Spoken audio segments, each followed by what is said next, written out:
ciclo trigonométrico. Não se pode precisar a origem do ciclo trigonométrico, mas, como toda arte matemática, ele surgiu por diversos estudiosos, que principalmente através da estudos do astronomia, agrimensura e as navegações, que os povos egípcios e babilônicos tiveram importantes contribuições para o desenvolvimento das descobertas e aperfeiçoamento do ramo matemático, que era tão importante naquela época quanto nos dias atuais. Num papiro de Wind, que é um documento com data de aproximadamente 3.000 anos antes de Cristo, que ocorreu problemas relacionados à sua contagente. Não pode esquecer da tábua cuneiforme Plinton 322, que é uma tábua babilônica com data de 1900 a 1600 a.C., que nela ocorreu problemas envolvendo a secante. Euclides de Alexandria, que apresentou que com sua obra conhecida mundialmente os elementos, que representavam os conceitos da trigonometria, mas através de formas geométricas. Também tem Hípaco de Nicélia, que ele, através do século, que ele surgiu na metade do século II, que ele recebeu, 2 a.C., que ele recebeu o título de pai da trigonometria. Mas por que isso? Por que ele recebeu isso? Isso é um problema que ele resolveu através de um tratado de 12 volumes, explicando os conceitos da trigonometria com as autoridades que tinham conhecimento sobre o assunto. Não se pode esquecer que naquela mesma época, Hípaco mostrou mundialmente a primeira tábua de cordas, sendo assim, ele foi o primeiro cara a mostrar a primeira tábua de cordas com registros. Não se pode esquecer de Ptolomeu, que apresentou com sua tábua de cordas, ele calculou seno de 0 a 90 graus, que com ele os ângulos seriam utilizados para estudos astronômicos em que ele gaguejava. Hípaco e Ptolomeu fizeram grandes contribuições para o desenvolvimento dos ramos da astronomia e matemática. A trigonometria ela pode ser aplicada de diversas formas em nossas vidas. E agora eu vou dar alguns exemplos. Na astronomia, ela tem uma importância muito grande, pois com ela pode-se calcular a distância entre o Sol, a Terra e a Lua e diversos planetas. Para fazer isso, é preciso usar a triangulação, que consiste em tomar pontos diferentes do que se deseja medir e considerar cada um como uma vértice de triângulo. Daí, a distância é traçada. Já em relação à construção de casas e edifícios, na trigonometria é preciso seguir alguns parâmetros, como por exemplo, todos os ângulos de todas as paredes e de todas as colunas, eles devem ser medidos, para que evitem qualquer deformidade e também para não causar futuros colapsos que possam ocorrer nessa obra. Já colocando em pauta a navegação, a trigonometria ela foi usada por muitos anos, que resultou na criação do que hoje é conhecido como sextante, que é um instrumento no qual a distância pode ser medida triangulando-se como o Sol e as estrelas. Curiosidades sobre a trigonometria. Os gregos se interessavam em tentar resolver e determinar o raio da Terra e a distância da Terra à Lua. Esse problema implicou no surgimento das primeiras noções da trigonometria. Seria impossível medir a distância da Terra à Lua, porém com a trigonometria se torna simples, como um cartógrafo que precisa saber a altura de uma montanha, o comprimento de um rio e entre outros. Sem a trigonometria, ele demoraria anos para desenhar um mapa. Ciclo trigonométrico. O astrônomo Hiparco de Niceia, por volta de 180 a 125 a.C., ganhou o direito de ser chamado de o pai da trigonometria, pois, na segunda metade do século II a.C., fez um tratado em 12 livros em que se ocupou da construção do que deve ter sido a primeira tabela trigonométrica, incluindo uma tábua de cordas. Evidentemente, ele fez esses cálculos para usá-los em seus estudos de astronomia. Hiparco foi uma figura de transição entre a astronomia babilônica e a obra de Ptolomeu. As principais contribuições à astronomia atribuídas a Hiparco se constituíram na organização de dados empíricos derivados dos babilônios, bem como na elaboração de catálogo estelar, melhoramentos em constantes astronômicas importantes, duração do mês e do ano, o tamanho da Lua, o ângulo de inclinação da eclíptica e, finalmente, a descoberta da precessão dos equinócios. O ciclo trigonométrico é bastante comum no nosso dia a dia, mais do que nós podemos imaginar. Em questões de provas é muito comum terem rampas ou escadas para serem calculadas. Se nós pensarmos que essa rampa ou essa escada ela é a hipotenusa de um triângulo retângulo, basta utilizarmos a relação de trigonometria do seno ou do cosseno para ela ser encontrada. Prédios, rampas ou montanhas, enfim, é muito mais comum e muito mais fácil de serem calculados do que pirâmides. Basta utilizarmos o ângulo, o tamanho na sombra, no solo e também o ângulo da tangente. Podemos utilizar também aviões para serem calculados as suas distâncias percorridas ou as suas alturas. A trigonometria ela é bastante comum, como eu disse anteriormente, e ela pode ser utilizada na música, na engenharia civil, na topologia, entre muitas outras coisas. Inclusive, ela pode ser utilizada para calcular a distância entre estrelas e divisas. Os estudos sobre trigonometria estão associados à figura do triângulo retângulo e ao ciclo trigonométrico. O ciclo é constituído, sobre o eixo de coordenadas cartesianas com o centro em zero, o raio unitário e 4 quadrantes. Possui também diversos pontos, os quais estão associados a valores de ângulos. As primeiras noções de trigonometria foi quando os gregos estavam tentando resolver o problema da navegação. Os gregos também se interessaram em determinar o raio da Terra até a Lua. E este último problema implicou no surgimento das primeiras noções trigonométricas. Com o passar do tempo, as pessoas foram se interessando por aquilo, foram aparecendo e vendo que poderia atualizar para hoje mesmo utilizarmos. E Cauchy, com a ajuda de James Joseph, que chegou exatamente para deixar ela totalmente determinada, que foi algo maravilhoso no ano de 1850. O significado da tabela ou matrizes é local onde se gera ou se cria. É uma coisa muito interessante, porque é onde começa ou é onde acontece o surgimento. Tudo que se inicia é onde surge. É isso que ele quer dizer. Pessoal, e um exemplo de uma tabela, como eu tinha dito no início, um calendário. Vou mostrar aqui para vocês. O calendário, vocês podem ver que ele está bem diversificado a respeito dos números. A tabela ela é feita de forma crescente. 1, 2, 3, 4, 5, 6, 7, 8, 9. E cada quadradinho desse tem como se fosse a sua classe. Cada um tem sua classe, cada um tem o seu lugar, cada um tem o seu quadrado. É algo muito, muito legal que às vezes a gente é ignorante, e não consegue ver que as matrizes, que é algo estudado muito no nosso segundo ano do ensino médio, e a gente vê, meu Deus, para que eu estou estudando isso? Onde é que eu vou ver isso na minha vida? Mas isso também facilita bastante, facilita muito a nossa forma de compreender gráficos. Ela nos ajuda bastante, faz com que a gente possa ter um pouco mais de lógica diante das questões e dos gráficos que são apresentados para nós. E o que eu achei muito interessante também, que pode até não ser um tipo de matriz, mas também se encaixa no exemplo das tabelas. Pessoal, o que eu achei muito motivante e interessante é que James Joseph, depois de ele ter visto que as matrizes eram realmente importantes e depois de conseguir deixá-la bem determinada, ele começou a pensar e falou, um dia eu vou fazer com que todos consigam realmente entender a sua real importância. E foi justamente isso que ele fez.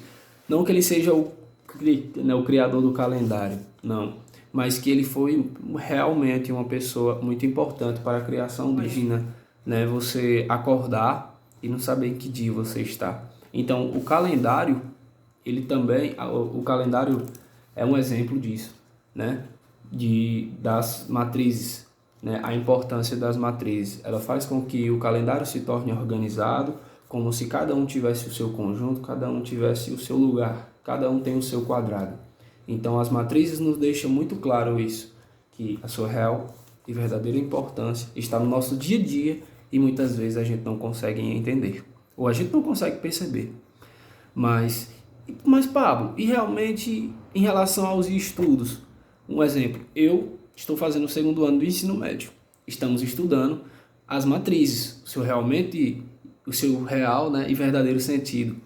E o que eu acho mais interessante é que muitas vezes a gente pensa, meu Deus, para que eu vou usar matrizes? Onde é que eu vou ver isso? E provavelmente eu vou trabalhar numa loja e disso não precise, né? Você está lá com a matrizes. Só que muitas vezes, aí onde você se engana. Porque as matrizes, ela facilita o nosso entendimento com o gráfico, ele facilita a nossa forma de organização e facilita muito bem o nosso entendimento. Agradeço muito a você e é isso. Oi, meu nome é Icaro, sou do segundo C do Polivalente. Estou aqui hoje para apresentar o trabalho da professora Luciene, que minha parte eu acabei ficando com a aplicação das matrizes. As matrizes podem ser usadas tanto no nosso dia a dia como no nosso cotidiano. Por exemplo, com uma configuração de tabela. Tipo, em uma certa partida de futebol, dá para marcarmos quem fez mais pontos, gols, né? Em uma determinada turma, dá para as médias, dá para medir. E também pode ser usada na engenharia civil, para medirmos as metragens e os materiais. Muitas pessoas não podem saber, mas usamos as matrizes para medirmos o crescimento da população. Na matemática, na física, química, astronomia, biologia, as matrizes, entre outros, as matrizes são usadas constantemente. Olá, meu nome é Maria Clara e eu vim trazer curiosidades de matrizes. Na informática, exemplos clássicos de matrizes: editor de imagem, o próprio teclado, que tem como sua configuração o sistema de matrizes. Outra curiosidade sobre as matrizes é que não só existe apenas um método de calcular, e sim dois, o método trivial e o método de Sarrush. No método trivial, você só pode fazer o cálculo se for por ordem de 3. No método trivial, você irá olhar as pontas das matrizes, que no caso são essas, e você irá colocar o número que está aqui para cima e o número que está aqui para baixo. Ficará desta seguinte forma: você irá pegar o 6 e subir, e o 1 e descer.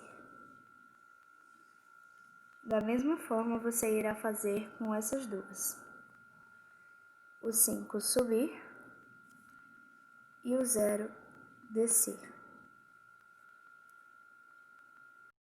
Depois de você ter feito isso, agora você irá traçar 3 diagonais para a direita e 3 para a esquerda.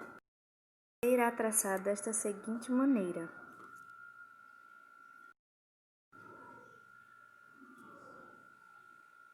da mesma forma, você irá fazer do outro lado.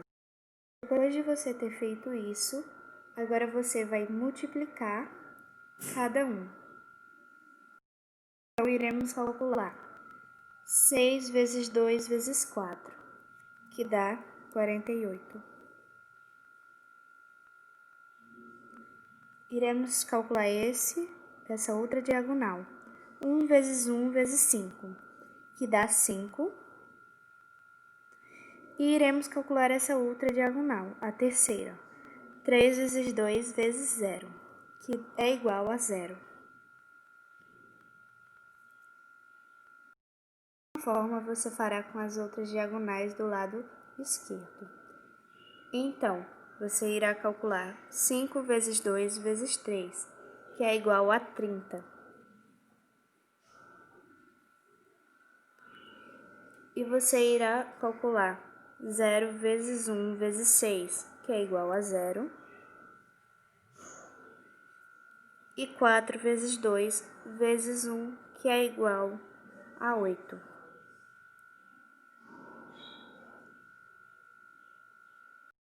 Da forma fórmula diz que você deve calcular a diagonal direita menos a diagonal esquerda.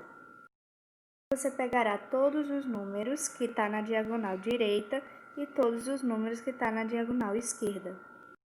Ficará desta maneira. Agora você vai calcular 48 mais 5 mais 0, que irá dar 53. Menos a diagonal esquerda, 30 mais 0 mais 8, que irá dar 38. Agora você irá diminuir esses dois valores, que eles juntos irão ser 15. E será desta forma que você irá fazer um método trivial.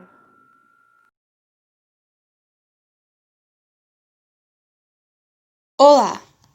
Hoje nós vamos falar sobre a história da matemática, mais especificamente sobre sua introdução. A matemática começou a ser desenvolvida pelo ser humano muito antes de haver uma civilização.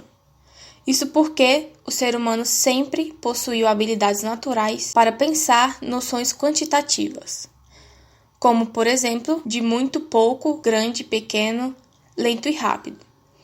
E com o passar do tempo, o processo de civilização trouxe novos desafios sociais e econômicos, do que contribuiu para o início de um pensamento matemático mais complexo, estimulando assim o homem a pensar numericamente. O seu primeiro passo para uma matemática não intuitiva foi o processo de contagem, graças à capacidade humana de analisar conjuntos e noções de ordem, o que foi feito inicialmente utilizando as partes do corpo. Como ferramenta de contagem, essas práticas do universo numérico possibilitaram métodos de contagem e contribuíram para que a matemática surgisse como campo de conhecimento das primeiras civilizações. Sendo assim, a primeira conhecida como o berço da civilização humana, Mesopotâmia, e foi graças a problemas de natureza econômica e comercial que os primeiros conhecimentos matemáticos surgiram dela. Os problemas como câmbio de moedas e trocas de mercadoria.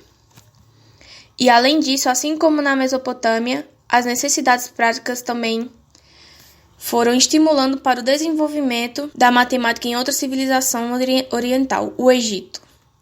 Isso porque o aperfeiçoamento da engenharia, assim como hoje, dependia principalmente do conhecimento matemático. Portanto, e podemos caracterizar a matemática presente no Antigo Egito e na Mesopotâmia, poderíamos afirmar que esta tem um caráter concreto e prático. E apesar disso, a civilização antiga, que desempenhou o papel mais significativo na construção da matemática, tal como a que conhecemos hoje, foi a civilização grega, que fez com que a matemática deixasse de ser um conjunto de resultados empíricos e passasse a ter um formato de uma ciência organizada, ou seja, essencialmente abstrata. O primeiro a iniciar seus estudos matemáticos na Grécia, conhecido como Tales de Mileto, que reuniu conhecimentos de astronomia, geometria e teoria dos números, além de fundar a escola eoniana. Seus conhecimentos foram oriundos de suas viagens à Mesopotâmia e Antigo Egito, resultante de suas atividades mercantes. Em suas buscas, Tales foi responsável pelas primeiras ações no sentido de organizar a geometria, como estudar o extrato e dedutivo, e a escola eoniana, no entanto, perde gradativamente sua importância, e foi superada pela escola pitagórica, cujo fundador foi Pitágoras.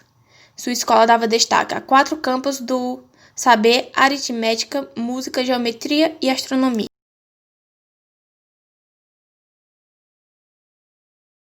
Além disso, Pitágoras dava aos números inteiros o poder de descrever o mundo. Mas apesar de interessante, essa concepção sofreu um grande abalo com a descoberta das grandezas incomensuráveis. Exemplo, raiz de 2 que não pode ser descrita como múltiplos inteiros. Isso porque a ideia da existência dos números irracionais ainda não havia surgido à tona, e como resultado, ocorreu pela primeira vez na história uma crise nos fundamentos matemáticos. Como resultado dessa crise, ocorreu um levante popular que provocaram a destruição do Templo de Pitágoras, fazendo com que sua irmandade deixasse de existir como um grupo ativo e organizado. No entanto, as ideias pitagorizadas ainda se influenciaram muitos pensadores. Dentre os mais populares que citaremos aqui, foi o homem conhecido como Platão. Enquanto isso, o mundo helênico mudava gradativamente, estruturando em cidades, também conhecido como polis, e graças à sua autonomia estatal, permitiu surgir um sistema democrático, que seria responsável pela consolidação de debates públicos, que por sua vez estimulou o compartilhamento de conhecimento e sistemas de pensamentos, criando um incentivo para a formação da filosofia. Graças a isso, apenas se tornaria falta da maior contribuição para a estruturação da matemática na Grécia Antiga. E em meio a essa estrutura favorável no mundo helênico, Platão fundou a academia que mais tarde seria considerado o centro de atividades matemáticas mais importante dessa época, sendo 6 passos destinados ao estudo, pesquisa e ensino da filosofia e da ciência. E dentre os grandes nomes que estudaram na academia de Platão, temos o homem conhecido como Eudoxo, que mais tarde se transformaria no maior matemático e astrônomo de sua época, em que suas buscas contribuiriam para o cálculo de comprimento, área e volume de figuras públicas através do método de exaustão, que hoje acabou se tornando elemento importante para o desenvolvimento do cálculo diferencial integral. Sendo assim, podemos caracterizar a matemática presente na Grécia até então como sendo abstrata e filosófica.